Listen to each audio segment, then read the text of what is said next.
રમેશભાઈએ એટલી પ્રગતિ કરી છે કે એના ઘી આજે ફોરેનમાં જાય છે, પરદેશમાં જાય છે, 150 દેશમાં જાય 150 દેશમાં જાય. તમે વિચાર કરો. એટલે ગૌશાળા આવી કદાચ છે ઘણી બધી, ગાયો દેશી ઘણા પાસે છે, પણ એટલું ડેવલપ એમણે કર્યું છે. એટલે બુદ્ધિ યસ્ય બલમ તસ્ય, જેની પાસે બુદ્ધિ છે ને એનું બળ. કેટલા લોકોને ઓલો પીઝો બહુ ભાવે છે? અરે વાહ, ખોટું ખોટું બોલે છે કા? કેટલા લોકોને ચાઇનીઝ ભાવે છે? કેટલા લોકો એના વિશે જાણે છે? એમાં એક સફેદ પાવડર આવે આજીનો મોટો, ચાઇનીઝમાં જાણે છે? આજીનો મોટો એક પાવડર આવે, એક એવું કેમિકલ આવે કે તમારી જીભને અડે ને એટલે તમારી સ્વાદુપિંડ થી માંડી અને મગજનું કંટ્રોલર છે ને એને એક એક ગ્રંથિ ઉપર છવાઈ જાય. એટલે એક વખત ઈ તમારી જીભને અડે ને એટલે તમને અવારનવાર ખાવાનું મન થાય, વધારે વધારે ખાવાનું મન થાય, અને વધારે વધારે ખાવ એટલે ઈ પછી શરીરમાં અંદર તરત જ 1 જ કલાકમાં રિએક્ટ કરે હાજીનો મોટો. અને હવે તો ઓલા કુરકુરિયા વેફર બધાયમાં નાખવા માંડ્યા, બધાય વસ્તુમાં હાજીનો મોટો વ્હાઈટ પાવડર લખેલું આવશે, હાજીનો મોટો એમ લખેલું નહીં હોય બધાયમાં. એટલે બને એટલું ઓછામાં ઓછું બજારનું ખાવાનું ટાળવું જોઈએ, વધારે વધારે ઘરનું ખાવાનું ખાવું જોઈએ. અને આપણે અંગ્રેજી ભણો છો, કેટલા એબીસીડી વાળા છે? ઇંગ્લિશ મીડિયમ સ્કૂલ નથી, ગુજરાતી મીડિયમ છે ને? વિષય તરીકે ભણે છે. હા, ઇંગ્લિશ ભણો એનો વાંધો નથી. ઇંગ્લિશ ભાષા આપણે વિશ્વ સાથે જોડવામાં ખૂબ કારગર છે અને કામની છે. આપણને વધારે વધારે ભાષાઓ આવડવી જોઈએ આપણે જીવનમાં આગળ વધવું હોય તો. પણ આપણી પરંપરાગત જે સંસ્કૃતિ છે ઈ પણ જળવાઈ રહેવી જોઈએ. હાવ નકરા અંગ્રેજી થઈ જાય તો પછી અંગ્રેજી છે ને ઈ ભાષાની અંદર ભાવ નથી, ભાવવિહીન ભાષા છે. જેટલી ભારતીય ભાષાઓ છે અને ભારતની રાષ્ટ્રભાષા, ઈ બધાયની અંદર માતૃત્વ, વાત્સલ્ય, ભાવ, કરુણા, દયા, પ્રેમ, લાગણી આ બધી વસ્તુ છે. આપણે કાકાની વહુને શું કહેવાય? મામાની વહુને શું કહેવાય? અને ભાઈની વહુને શું કહેવાય? ભાઈના ઘરવાળાને શું કહેવાય? પપ્પાની બેનને શું કહેવાય? હવે આ બધા શબ્દોને ઇંગ્લિશમાં શું કહેવાય? ખાલી આંટી. પાડોશીની બાઈ હોય તો આંટી કહેવાય, મામાની વહુ હોય તો આંટી કહેવાય, ભાઈ હોય તો આંટી કહેવાય, માસી હોય તો આંટી કહેવાય, કાકી હોય તો આંટી કહેવાય, અને રોડે આયલા જતા હોય ને એને બોલાવવા હોય ને તો આંટી કહેવાય. એટલે આપણે કઈ નક્કી ન કરી શકીએ અંગ્રેજીમાં કે આ બેન કોણ છે એમ શું થાય. અને ગુજરાતીમાં આપણે એમ કઈ કાકી એટલે ફાઇનલ થઈ જાય કે આ મારા બાપના ભાઈની વહુ છે, નક્કી થઈ જાય, એમાં કઈ શંકા આવે નહીં. માસી આપણે એમ કહી એટલે નક્કી થઈ જાય કે આ મારી મમ્મીની બેન છે. આ ગુજરાતી ભાષા અને આ આપણી ભાષા, આવી બધી ભાષા, હિન્દી ભાષા, તામિલ, મરાઠી, પંજાબી, તેલુગુ, બેંગાલી, આવી બધી ભાષામાં ભાવ છે. અને અંગ્રેજી ભાષામાં ભાવ નથી, ટોચડી ભાષા છે. કેવી? આપણે કોકને કઈ ભાઈ, રામભાઈ, તો એને ભાઈ કઈ તો સારું લાગે ને. ઇંગ્લિશમાં શું કહેવાય? મિસ્ટર રામ. રામ બ્રધર નો કહેવાય, એ વ્યાકરણમાં મેળ નો બેસે એમ. એટલે આપણે ભણીએ ને તો એવું સરસ ભણવું જોઈએ કે જેનાથી આપણો દેશ, આપણો પરિવાર, આપણી સંસ્કૃતિ, આપણા સંસ્કાર આ બધું આપણી સાથે જોડાઈને રહીએ અને એમાંથી સારામાં સારું કેમ કામ થાય અને વધારે વધારે આપણે પ્રગતિ કરી શકીએ એવું ભણવું જોઈએ. તો આપણે ગીર ગૌ જતન સંસ્થાન આપણા ગામમાં રમેશભાઈ મારા પાડોશી છે, હા ગામડાના પાડોશી છે, અહીંના સિટીના નહીં, સિટીના આમ તો છે પણ હવે તો એ વાડી આવી ગયા રહેવા. હવે તમે જુઓ કે મનુષ્ય યત્ન ઈશ્વર કૃપા, આપણે કંઈક સુવિચાર છે ને, મનુષ્ય યત્ન ઈશ્વર કૃપા. મનુષ્ય જો પ્રયત્ન કરે તો ઈશ્વરનો આશીર્વાદ હોય જ છે. રમેશભાઈ છે એ આમ ખેડૂત પુત્ર છે, એનો વ્યવસાય શું છે? ખેતી. જાજુ ભણેલા નથી તો કેવું સરસ બોલ્યા, બહુ જાજુ નથી ભણ્યા, પણ એને થોડુંક પોતાના બુદ્ધિ વડે વિચાર્યું અને ખાસ કરીને શાસ્ત્રોનો, વેદોમાં જે લખ્યું છે એનું અનુકરણ કર્યું.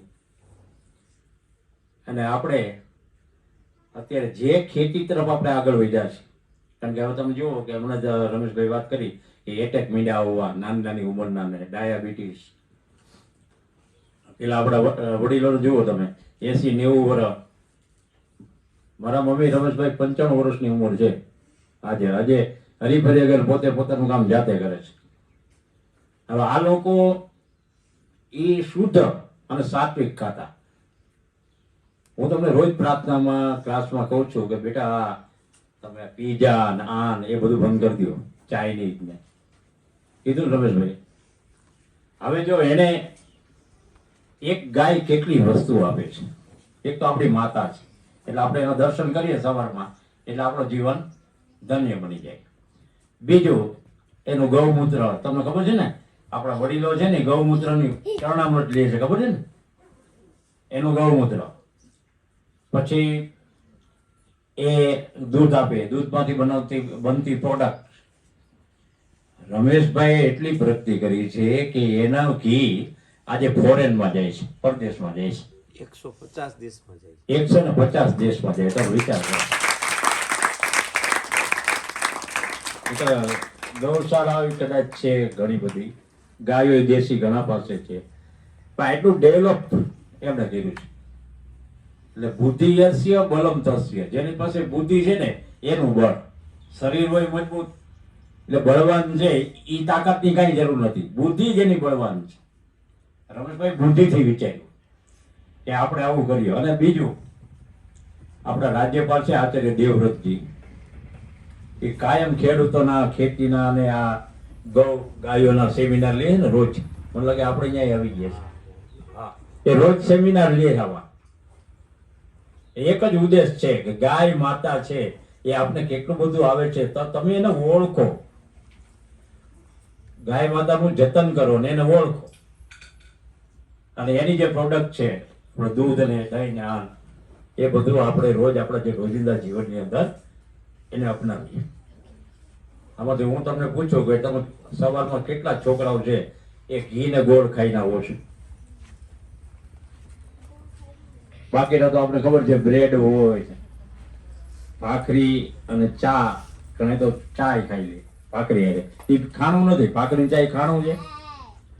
દહીં અને રોટલો કે રોટલી આ આપણો ખોરાક છે. ચટણી છે ખાંડેલી લસણવાળી, આ આપણો ખોરાક છે. પણ આપણે આપણી જે સાચી પત્તી છે એને ભૂલી ગયા છે ને આપણે પશ્ચિમી દેશની જે સંસ્કૃતિ આપણે ત્યાં આવી છે ને એને આપણે વળગી દઈએ છીએ. એટલે આપણે એટેક આવે છે ને એટલે આપણે બીમાર જઈ આ તકલીફ છે. એટલે ગામડાનું જીવન કેવું હોય હે? આપણે પેલા આચાર્ય પેલા હતા ભાઈ એ સમજાવતા ને તમને કે હાલો આપણે ગામડા સાથે જોડાવવું છે.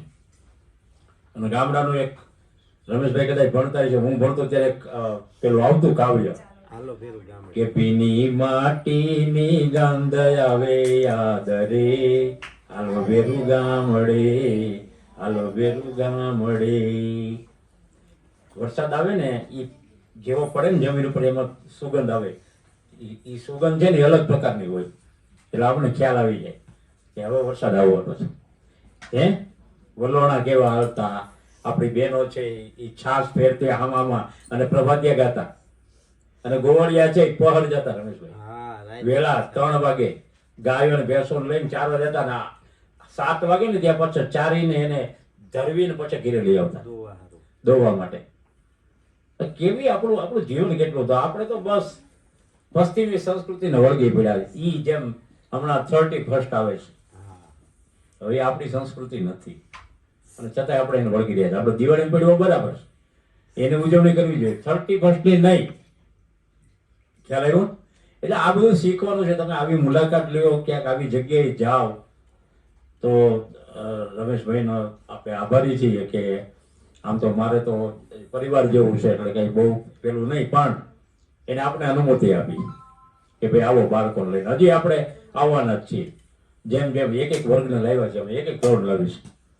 એટલે જ્યારે જ્યારે સમય મળશે ત્યારે એક ધોરણને લઈને આપણે આ પહેલી વહેલી સ્કૂલ છે ગોંડલમાંથી કે બાળકોને લઈને અહીંયા આવ્યા હોય એવી પહેલી સ્કૂલ છે. ગોંડલ નહીં પેલી. આમ અમે તો આવતા જ હોઈએ છીએ. અહીંયા સરસ મજાનો ધનતેરસના દિવસે ધન્વંતરી યજ્ઞ થાય છે, બહુ સરસ મજાનો, અને કેવી આહુતિ અપાય છે. અને પોરબંદર થી સાંદીપની આશ્રમમાંથી પેલા વિદ્વાનો આવીને યજ્ઞ કરાવે છે. એની ઉર્જા ઈ યજ્ઞની જેનાથી અલૌકિક ઉર્જા છે. એટલે આવું બધું થાય છે. એટલે તમે જોડાવ આવી રીતે. આપણે ટીવી સાથે મોબાઈલ સાથે બહુ જોડાવાની જરૂર નથી, સપ્રમાણ ઉપયોગ કરવાનો, પણ ખરેખર આવી સંસ્કૃતિ સાથે આપણે જોડાવાનું. તમે જો અમારા રમેશભાઈ, અમારી છોકરીઓ હમણાં થોડી ગાયર વતન કરી હો. હમણાં દિવાળમાં ગાયર, પેલા આપણે કોઠીઓ છે ને અનાજ ભરવાની, એ આની જ બનતી. એટલે ન બગડતું. હા, એટલે બગડતો નથી. જો આ નીચે છે ને આ ઓળીપો છે, આને ઓળીપો કહેવાય અને આને ગાય કહેવાય. દિવાળમાં આપણે કરીએ ને એને, અને એમાંય આપણે ગોબરનો ઉપયોગ કરીએ છીએ, ગાયનું છાણ વાપરીએ ને. એટલે આમાં છે ને જીવજંત કાંઈ ન હોય. અને કેટલી ઠંડક છે, તમે કેટલી મજા આવે છે. એટલે તમે અત્યારથી જ, તમે આવતીકાલના નાગરિકો છો, એટલે તમે અત્યારથી જ આવું શીખો, આવું જાણો અને પ્રકૃતિ સાથે જોડાયેલા રહ્યો. કોની સાથે? પ્રકૃતિ સાથે જોડાયેલા રહેશો તો આપણને મજા આવશે જીવન જીવવાની. તો ફરીવાર આપણે રમેશભાઈનો આભાર માનીએ કે આપણે સરસ મજાનું આવી સવલત આપી. પરિવાર પણ આપણે આવશું, બરાબર. બાળકોને એક ધોરણના બાળકોને લાવવા છે. એટલે શું છે કે આપણી પાસે વ્યવસ્થા એક જ બસની છે.